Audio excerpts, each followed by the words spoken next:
नमस्कार, TV9 मराठीमध्ये आपल्या सगळ्यांचं स्वागत। मी निखिला। महत्त्वाची बातमी, राज्यातील बळीराजावर आसमानी संकट कोसळलेलं आहे।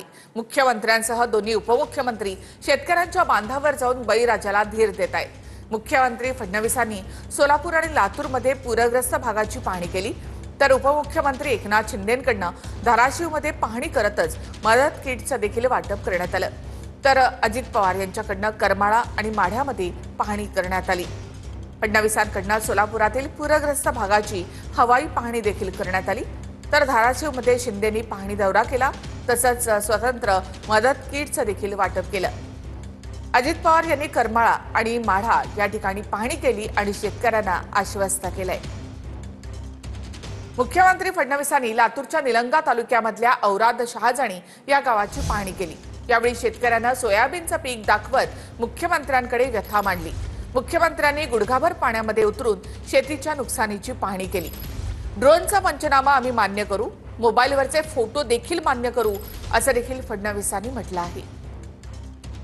पंचनामे जे आहेत ते जेवढे आमच्याकडे येत आहेत त्याच्यावर आम्ही कारवाई चालू केली आहे।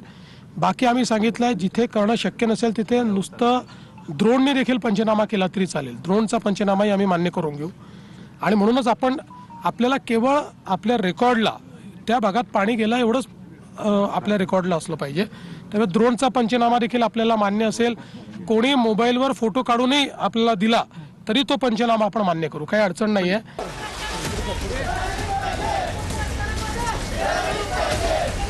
मुख्यमंत्री फडणवीसांनी सोलापूरमध्ये निमगाव, दारफळ या गावांची पाहणी केली।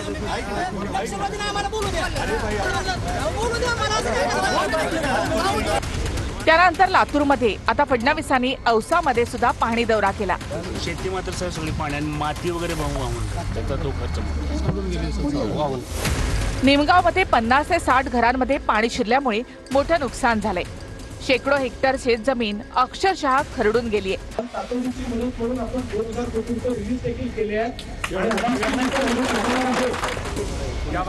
कोणतेही अधिकचे निकष न लावता आणि आवश्यकता असेल तर निकष शिथिल करून नागरिक केंद्रित मदत करणार, असं मुख्यमंत्री फडणवीसांनी म्हटलं। ज्यांच्या घरांचं नुकसान झालेलं आहे, ज्यांच्या अन्नधान्याचं नुकसान झालं आहे, अशांना देखील आम्ही मदत करणार आहोत।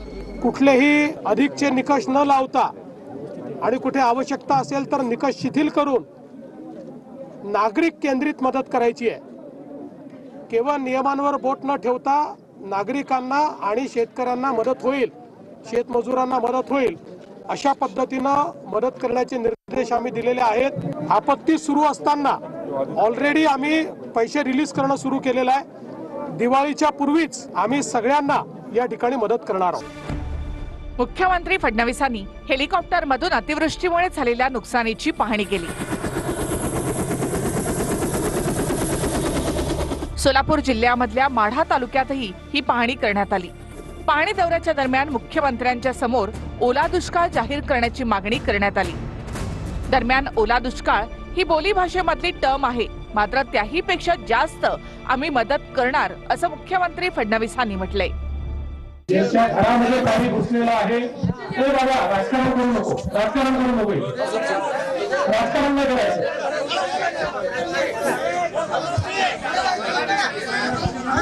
या ठिकाणी ज्यांच्या घरामध्ये पाणी घुसलेलं आहे त्यांनाही मदत करणार आहोत।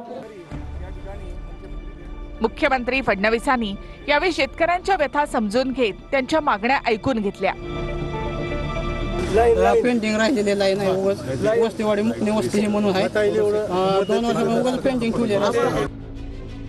दौऱ्याच्या दरम्यान खासदार ओमराजे निंबाळकर यांनी मुख्यमंत्री देवेंद्र फडणवीस यांची भेट घेतली। प्रतिकूल परिस्थिती अपेक्षा आहेत तुमच्याकडे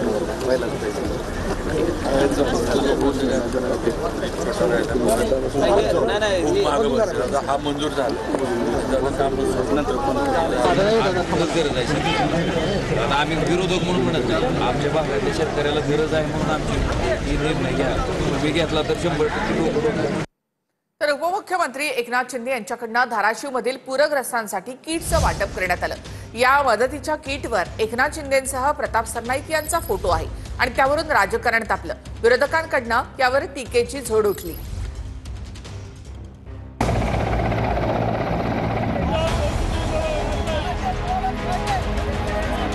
पूरग्रस्तांच्या मदतीसाठी उपमुख्यमंत्री एकनाथ शिंदे धाराशिवमध्ये पोहोचले. तुम्ही ताबडतोब ही जी पाण्याखाली जी गेलेली घरं आहे त्याचा तातडीने पुनर्वसनाचा इमिजिएट प्रस्ताव बनवा. योग्य वेळ आली की तुमचं कर्ज माफ करू. आता ही योग्य वेळ आहे साहेब. पहिला आहे बाबा ताई, आपल्या लोकांना आता या संकटातून बाहेर काढ. त्याआधी शिंदेंच्या वैयक्तिक मदतीचे 18 टेम्पो भरून किट धाराशिवमध्ये पोहोचले आहेत. कळंब, परांडा, भूम अशा 3 तालुक्यांमध्ये एकूण 50 टेम्पोमधून मदतीचं किट वाटप होणार आहे. टेम्पोची ही रांग धाराशिव मधली आहे, ज्यामध्ये शेतकऱ्यांच्या मदतीसाठी 12 जीवनावश्यक वस्तूंच्या किट आहेत. त्याची किंमत 2,500 ते 3,000 आहे. बॅग मध्ये मदत काय आहे त्याच्यावर लक्ष दिलं पाहिजे. फोटोवर काय लक्ष त्यांचं म्हणजे त्यांना राजकारण करायचं, आरोप केला म्हणजे राजकारण करायचं. आपल्या सही शिक्क्यांच्या चिन्हाच्या पिशव्यामधून मदत वाटण्याचं काम तिकडे सुरू आहे. मी किती निर्लज्जपणा आहे. जे आपल्या दाढीचे फोटो पिशव्यांवर छापून मदत वाटतायत, ही मतं मागण्याची किंवा प्रचार करण्याची वेळ नाहीये. त्यांना समजायला पाहिजे सगळ्यांना. आपल्या माध्यमातून त्यांना विचारतो की त्यांनी कधी 1 किलो धान्य माझ्या शेतकऱ्याच्या बांधावर दिलंय का? ह्या गोष्टीचा भाऊ करू नका. विरोधकांना माझी विनंती आहे की तुम्ही करा, तुमचे फोटो लावा. तुम्हाला जर तसं मदत करायची असेल तर करा, फोटो लावून करायचे असेल तर करा, फोटो न लावता करायचे असेल तर करा. पण आता हे महत्वाचं आहे का मदत करणं महत्वाचं आहे, ह्याचा तरी एक माणुसकी म्हणून विचार झाला पाहिजे. मी आता ह्याच्यात राजकारण करू इच्छित नाही. प्रत्येकानं मदत करावी ही माझी अपेक्षा आहे. फोटो टाकून करा किंवा बिगर फोटोचं करा, पण मदत करा. शिंदेंच्या किट मध्ये काय आहे ते आपण पाहूया. 5 किलो पीठ, पोहे, मूगडाळ, शेंगदाणे, 2 ब्लँकेट, तेल, साखर, चहा पावडर, मसाला, तांदूळ, हळद आणि मीठ. धाराशिवच्या सांगवीमध्ये शिवसेनेकडनं नुकसानग्रस्तांना किटचं वाटप केल्यानंतर नुकसानग्रस्तांनी शिंदेंचे आभार मानले. तर दुसरीकडे परांडा तालुक्यातील करंजा गावातून शिवसेनेच्या मदतीचे टेम्पो परत पाठवण्यात आले.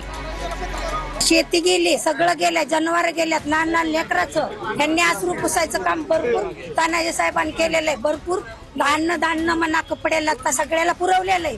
3 दिवस समजा देखावा चालू आहे एका पक्षाचाही, आम्हाला काही दिलेलं नाही. मदतीच्या गाड्या लागले तर आम्हाला काही नाही. आता काय करायचं आम्हाला? आमचा जीव चालला, आम्हाला काही नाही. तर शेतकऱ्यांना मदत करताना 65 मिलीमीटर पावसाची अट ठेवणार नाही, चिंता करू नका असं आश्वासन उपमुख्यमंत्री अजित पवारांनी शेतकऱ्यांना दिलं आहे.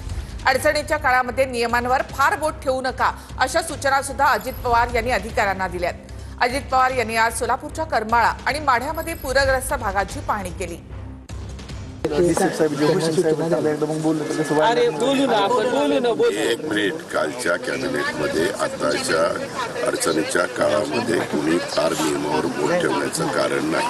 पहिल्यांदा माणसं कशी आपल्याला सुरक्षित ठिकाणी नेता येतील आणि एखादा धोका असेल आणि त्याच्यात आता इथं सगळे म्हणतात की गावालाच त्याचा धोका आहे आणि जवळपास चिकटलेलं आहे. त्याचा 27-28चा पाऊस जर दुर्दैवाने पडू नये तर पांडुरंगाला प्रार्थना आहे. पण पडला तर पुन्हा प्रश्न येईल ना बाबा. शिंगेवाडीचे ग्रामस्थ अनेक मला इथं भेटले.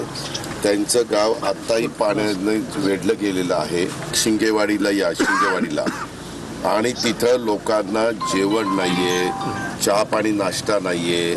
असं नाही, आपण ह्याच्यामध्ये काटकसर करू नका. तर मंत्री पंकजा मुंडेंनी आज बीड आणि जालनामधील पूरग्रस्त भागाची पाहणी केली. पंकजा मुंडेंनी ट्रॅक्टर आणि बैलगाडीवर बसून नुकसानग्रस्त भागाची पाहणी केली आहे. सोबतच पंकजा मुंडेंनी बीडमधील हिरापूर गावात शेतकऱ्यांसोबत जेवणही केलं. जालन्याच्या पालकमंत्री पंकजा मुंडेंनी नुकसानग्रस्त भागांची पाहणी केली आहे. ट्रॅक्टरमध्ये बसून पंकजा मुंडे यांच्याकडून पाहणी करण्यात आली आहे. यावेळी जिल्हाधिकारी आशिमा मित्तल, जिल्हा परिषदेच्या मुख्य कार्यकारी अधिकारी PM मिनू हे उपस्थित राहिले. पंकजा मुंडेंनी कपाशी आणि सोयाबीन पिकांची प्रत्यक्ष स्थिती पाहत शेतकऱ्यांची व्यथा बांधावर जाऊन ऐकून घेतली. पालकमंत्री पंकजा मुंडेंनी शेतकऱ्यांसोबत थेट संवाद साधत त्यांच्या अडचणी जाणून घेतल्या. पंचनामे तातडीने करून मदत वितरणाची गती वाढवण्याबाबत अधिकारी वर्गाला आवश्यक सूचना दिल्या। तर यावेळी पुनर्वसनाची मागणी करणाऱ्या गोळे गावातील नागरिकांना मंगळवारी बैठक लावण्याचं आश्वासन पंकजा मुंडे यांनी दिलं। गोदा परिक्रमा मुंडे साहेबांनी केली तेव्हा मुंडे साहेब इथे आले होते। हे नुकसानची भरपाई करण्यासाठी शासन कटिबद्ध आहे आणि आम्ही भरपाई करू। पंचनामे तर करावेच लागेल ना, कारण शासनाचं रेकॉर्ड कसं तयार होईल नाही तर। तिकडे बीडमध्ये पाहणी करताना पंकजा मुंडेंनी बैलगाडीमधून प्रवास करत पाहणी केली। माझे सगळे तालुक्याचे जिल्ह्याचे पदाधिकारी कार्यकर्ते लोकप्रतिनिधी सगळे बांधावर गेले। लोकांच्या घरी जेवण नव्हतं, त्यांना राशन दिलं, कुणाला घोंगडी दिली, कुणाला कपडे दिले। आम्ही बांधावर आहेत। पंचनामे नको हे म्हणणं योग्य नाही। पंचनामे झालेच पाहिजे, हा मदत सर्वांना झाली पाहिजे असं तर आमचंही म्हणणं आहे आणि आम्ही त्याच भूमिकेचे आहोत। पाहणी दौऱ्यादरम्यान पंकजा मुंडेंनी बीडमधील हिरापूर गावात शेतकऱ्यांच्या बांधावर बसून पंकजा मुंडेंनी शेतकऱ्यांसोबत दुपारचं जेवणही केलं। तलाठ्यांनी पंचनामे केले नाहीत, कृषी मंत्री दत्तात्रय भरणेंसमोरच शेतकऱ्यांनी तक्रारी मांडल्या। सर्वांचे पंचनामे झाले पाहिजेत असे आदेश भरणे यांनी दिले। कृषी मंत्री भरणेंनी शेतकऱ्यांसमोरच फोन लावून हे आदेश दिले आहेत। प्राण आमच्या बरोबर आहेत। प्राणसाहेब, मी तुम्हाला सांगतो, 1 गुंठ्यात सुद्धा ही राहणार नाही आणि इंडिव्हिज्युअल आहे का सगळ्याचे पंचनामे तुम्ही अजिबात काळजी, कोणाच्या शेतात गेलो काय न गेलो काय। कृषी मंत्री दत्तात्रय भरणेंनी छत्रपती संभाजीनगरच्या सोमठाणा गावात नुकसानीची पाहणी केली आहे।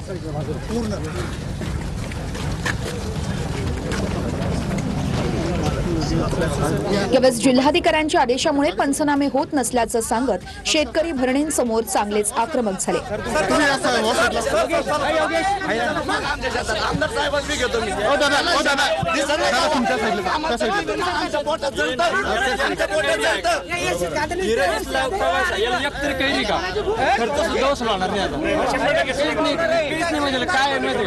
काय दिलं आम्हाला सरकारनं? 15 दिवस झाले, पूर्ण पाणी आहे सगळं काहीच नाही। कलेक्टर मॅडमचा आदेश होता का ज्या ठिकाणी खरडलं तिथं लेट पंचनामे करा, यायचे पंचनामे करू नका। तुम्हाला सांगतो, एक जर पंचनामा राहिला, विहीर बुजलेले असू द्या, कुठला असू द्या, तर तुम्ही शांत राहता, सगळ्यांनी ऐकून घ्या। माझं कुठलाही शेतकऱ्यांच्या आक्रमक पवित्र्यानंतर सरसकट पंचनामे करण्याचे भरणेंनी अधिकाऱ्यांना फोनवरून आदेश दिले। मॅडमला फोन लावला, कोण आहे मॅडम? तुम्ही ते खरडून जमिनीचं का टाकत नाही पंचनाम्यामध्ये? ज्याची खरडून गेली ते खरडून टाकलं पाहिजे त्याच्यामध्ये एनडीआरएफच्या नियमाप्रमाणे टाकून घ्या आणि 80% ना जे नुकसान झालं ते सगळं नुकसान घ्या। मी तुम्हाला सांगतो, मंत्री म्हणून सांगतो, तुमच्या ह्या ताताच्या तालुक्यात आपण आलोय, तुमच्या बदनापूरला, इथं शेतकऱ्यांचा 1 गुंठ्याचा पंचनामा राहिला तर जबाबदार तुम्ही राचाल। अजिबात कुणाचं ज्याचं नुकसान झालंय ते सगळ्याचं हे करा। खरडून झालं असेल खरडून घ्या, पशुधन वाहून गेलं सगळं घ्या। कुठलाही माझा इथला शेतकरी वंचित राहणार नाही। शेतकरी खूप आज अडचणीत आहे, त्यामुळे अजिबात कारण कोणी हे करू नका, सगळी काळजी घ्या। नंदुरबारमध्ये आदिवासी मोर्चाला हिंसक वळण लागलं। आदिवासी तरुणाच्या हत्ये प्रकरणामध्ये आदिवासी संघटनांनी मोर्चा काढला। आंदोलकांकडून वाहनाची तोडफोड जाळपोळ करण्यात आली।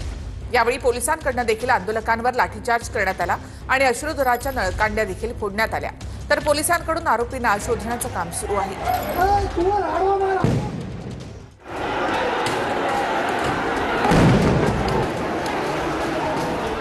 नंदुरबारमध्ये आदिवासी मोर्चा हिंसक।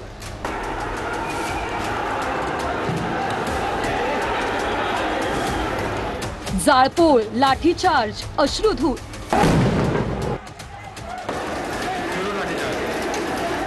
नंदुरबारमध्ये आदिवासी ब्रिगेड संघटनेच्या मोर्चाला हिंसक वळण लागलं।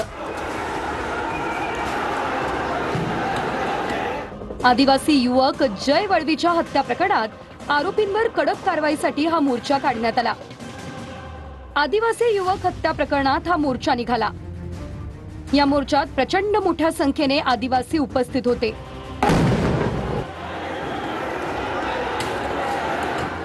आदिवासींच्या या मोर्चाला हिंसक वळण लागलं।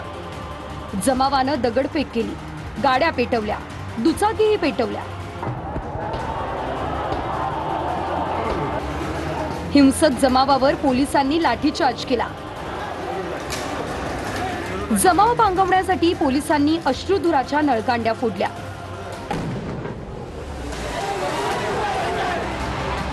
दगडफेकीत 7 ते 8 पोलीसही जखमी झाले। आदिवासी मोर्चा कशासाठी निघाला ते नेमकं प्रकरण काय तेही पाहूयात. आदिवासी युवक जय वळवीवर 16 सप्टेंबरला सूर्यकांत मराठे नावाच्या व्यक्तीनं हल्ला केला. 17 सप्टेंबरला जय वळवीचा मृत्यू झाला. आरोपी सूर्यकांत मराठे सध्या अटकेत आहे. त्याच्यावर यापूर्वीही गुन्हे दाखल आहे. पूर्ववैमनस्यातून घटना घडल्याचा पोलिसांना संशय आहे. आरोपीला फाशी देण्याची मागणी आदिवासी मोर्चात करण्यात आली आहे. शासकीय कार्यालयाच्या प्रेमायसेस मधली जे काही जागा होती ते तोडफोड करण्याचा प्रयत्न केला. तर त्यांना नाईलाजास्तव आपल्याला सौम्य लाठीचार्जचा वापर करून डिस्कस करण्यात आला. त्यानंतर जे रिटर्निंग क्राऊड होती त्यांनी दगडफेक केली आणि त्यांना सुद्धा ते डिस्कस करण्यात आला. शहरामध्ये सध्या शांतता आहे. तर जालन्यामध्ये धनगर समाजानं इशारा मोर्चा काढला. धनगर समाजाला एसटी मधून आरक्षण द्या अशी मागणी करण्यात आली. इशारा मोर्चाला भाजप आमदार गोपीचंद पडळकर यांनी सुद्धा हजेरी लावली होती. महिलांची सुरक्षा, लेकरांची सुरक्षा सर्व